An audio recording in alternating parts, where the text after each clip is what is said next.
What's good? What's good? What's good? So I'm continuing my series in how I found my confidence and growing up. Um, my stepfather being playing in a role. I can't say an important role in how I grew up, but there was definitely some influences or non-influences there. If you check back in the past videos, damn, my beard's looking trash right now, but that's how it goes when you're on a journey and you have certain things that may not fit at the moment.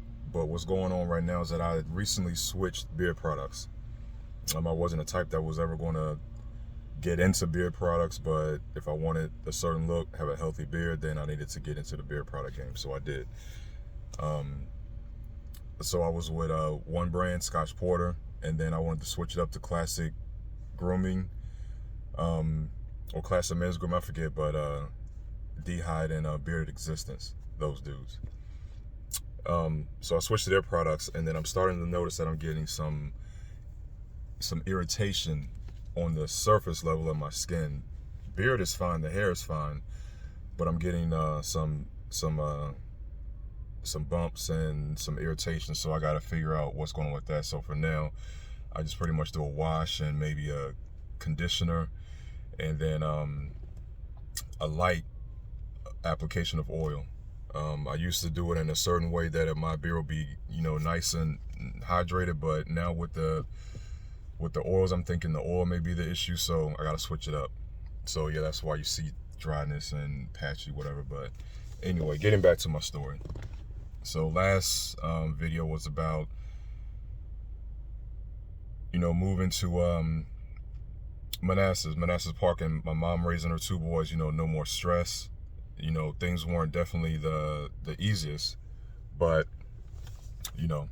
life was what it was. So for those years, freshman in high school to let's just go senior in high school, it was a thing where it was just me, my mom, and my brother. She raised us the best that she could with the resources, meaning her job, provided for us the best that she could, and she did a great job, bang up job. Going to school, it wasn't a thing where I miss my dad or miss having a father figure around. A few of the other kids didn't have father figures either. Not many, but a few. But I didn't let that stop me or hinder me from doing what I needed to do. So moving forward, it was just me, my mom, my brother. And then, graduated, went on to college. So being from a very small environment in Manassas Park, I graduated with a class of 67. 67. That was my graduating class. 67 kids. So in applying to different colleges, I was like, oh, I want to go to Virginia Tech. Virginia Tech was an idea. I did actually visit Radford University, which I ended up graduating from. So that was a definite choice. ODU was a choice just to stay in Virginia, but I was going to be too close to family. Again, being born in the Tidewater area, Newport News, Hampton area, that was in Norfolk, I believe, so that's too close to family. I wanted to be away, get my own experience, and not have, possibility of somebody popping up, mainly a grandma or, my aunts or my dad or anything. I just wanted to be away. I think Mary Washington, I got accepted there, but Radford ultimately ended up in Radford. It was a different experience, culture shock, to say the least, because coming from a class of 67 to thousands of kids, maybe 9 to 10,000 kids just dumped in, and I'm part of 9 to 10,000 kids. The culture shock with that was, it was, all right, who do I hang with? Coming from Manassas Park, you had a certain culture, a certain vibe of people, but then getting a mix of people from all over the state, all over the country, actually the world.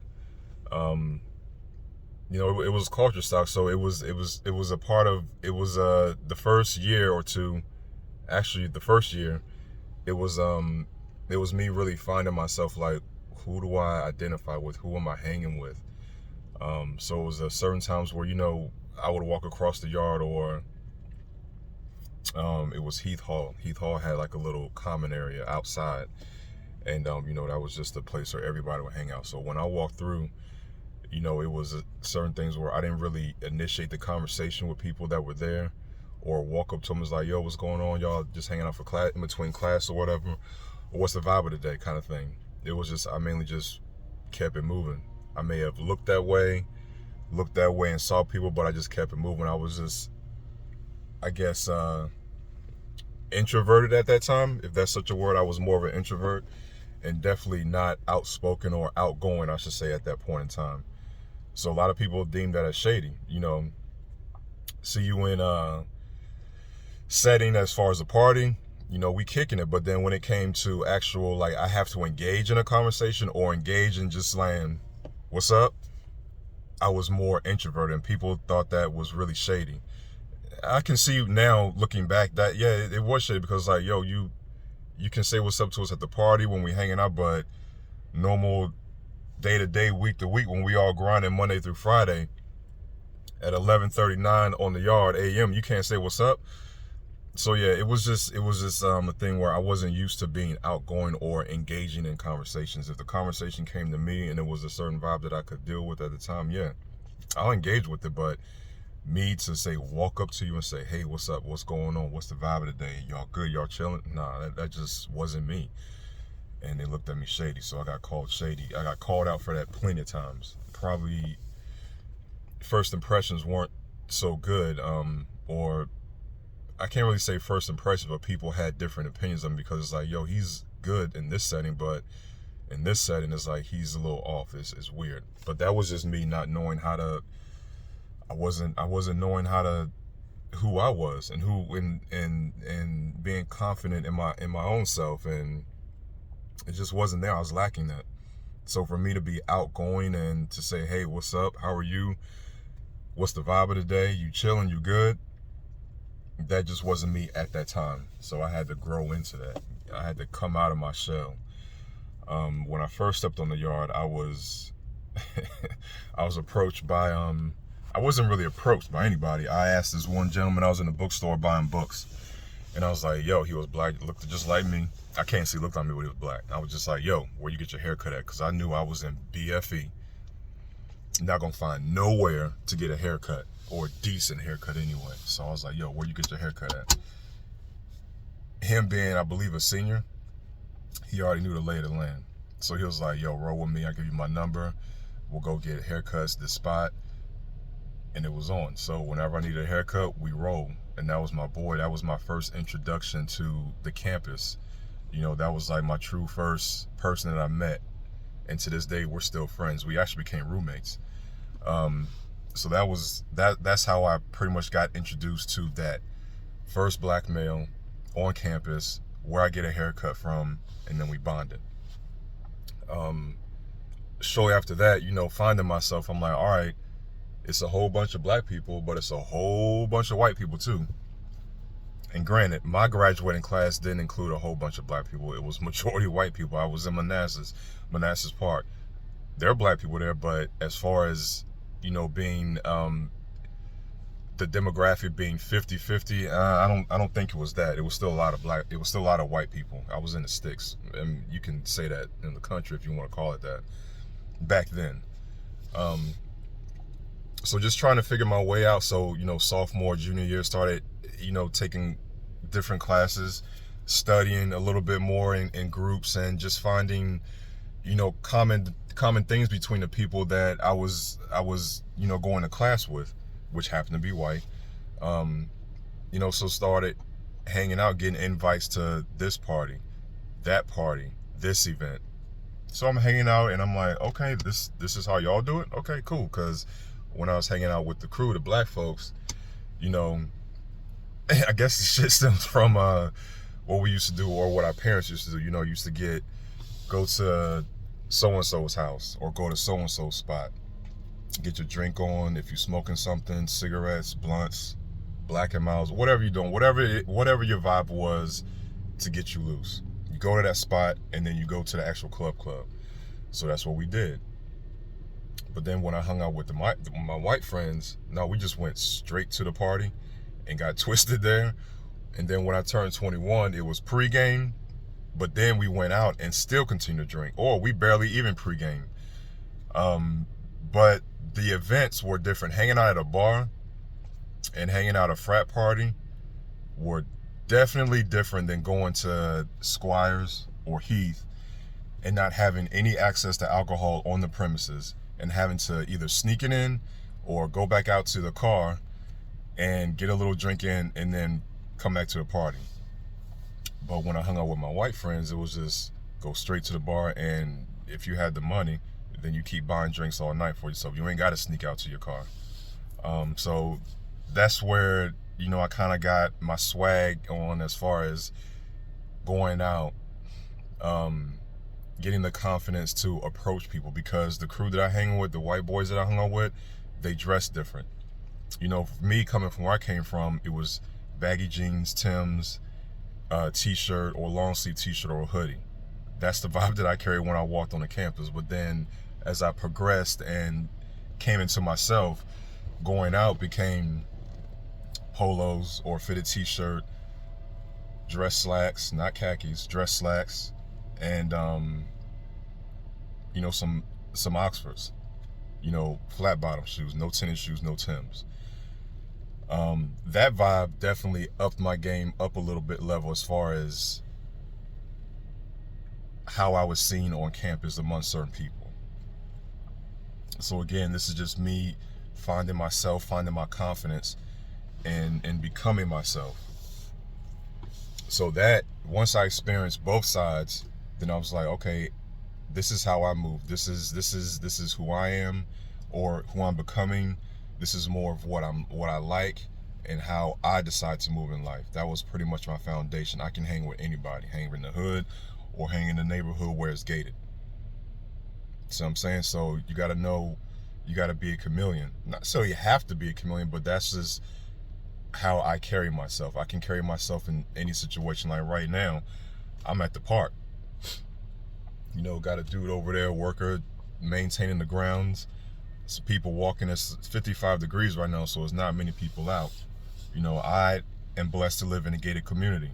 I drive around the neighborhood and I see neighborhoods that aren't gated, but the neighborhoods are just as nice. So it's like, what do you want? Do you want to be in a gated community to keep some of the riffraff out, or still be in a nice neighborhood and just hope that riffraff doesn't come down your street? And I say that because being in the area of Florida that I'm in is different. I was educated when I first got down, but actually before I even moved down here, to say, hey, if you carry, meaning carry a gun or a weapon, you may want to carry that on you more times than what you did in Virginia, because down here there are certain pockets that you could just roll up on and not know where you're at or know the lay of the land, and you could be in a situation that's not beneficial to you. And I've seen it on the news plenty of times. Just last night in a city very close to mine, shooting. I don't know how many people were involved, maybe 2 or 3 people involved, but it was a shooting. And as a police officer was on the news, I was looking in the background. I was like, that's not my neighborhood. That's not my hood. So keep that riffraff over there. I know the area that it was in. So it's a thing where it's like, I can hang in the hood and I can hang in the hood that's gated. It's all how you carry yourself. I don't carry the energy where, you know, I have to keep looking over my shoulder. I sleep good at night. You know, so if I'm ever wrong in a situation, I apologize. Or if I don't apologize and it's brought to my attention, like, hey, you were a certain way when we were discussing this or when we were involved in that. And if I look back on it, either I stand 10 toes down on, yeah, I meant that, or you know what, I apologize. Again, I sleep good at night. I don't know how y'all sleep, but I sleep good at night. My conscience is clean, is clear, crispy. So back to where I was, just trying to find my way, just a higher learning, if you want to call it. My higher learning experience. That was college. You know, for a number of years, it was, you know, my first, second year, it was me finding myself and figuring out who I am, who I'm going to hang out with. And once that foundation was there, it's like, all right, that pretty much was my foundation for the rest of that's how I live now. I hang out with everybody. I'm good with everybody. It's because of the way I carry myself. I I don't carry a certain energy where it's negative. Certain instances, yes, I may be a bit aggressive, but that's just how I move. It you gotta be, if you're not aggressive in certain situations, then you're just going to be run over. So versus being ran over, I decide to be the one in the truck driving. um, so yeah, that was just it. Just, and the lesson that I learned from that in college, looking back, it was just figuring out who I was, and then once I figured that out, then I just moved accordingly. You know, I hung out with the crew, the black folks that went to Squires, and went to Heath and did the house parties, the Sipleys. Boy, y'all don't know about the Sipleys and the pajama jammy jams. I'm sorry for you, but those are some good moments. Anyway, but yeah, like I said, this from the Sipleys to Quad Fest. That's a good ass example. Sipley to Quad Fest. Quad Fest was just this all out bang out party. It mainly extended off campus. It was an on campus party that extended off campus. If you were fortunate to be a part of the off campus festivities, man, if social media was back then, boy, I don't think any of us would be married or even in the positions that we are today. Thank goodness there were only still cameras. Click, get it developed. That way you can throw away the picture or keep the film, do something. But now, once you click it, it goes everywhere. I say that because once I take a picture or video, the way that my phone is set up or my system set up, it goes straight to my Google account. I don't know if I can stop that. In fact, I don't want to stop that because I don't have to worry about this device that I'm on keeping memories for me. I don't have to worry about Facebook or YouTube keeping memories for me. Google does that just fine. And I seriously doubt Google is a company that is going away anytime soon. So therefore, any memories that I have in the past that have linked to that account, I just scroll through, pull them up, and I relive it. In fact, I'm thinking about getting these digital camera or digital photo frames for the house. That way I can upload pictures and not have walls just full of still pictures. I want it to be rotating so it can live through the memories 5 years ago. So versus having, hey, here's this memory this week 5 years ago. Nah, it's just always constantly there.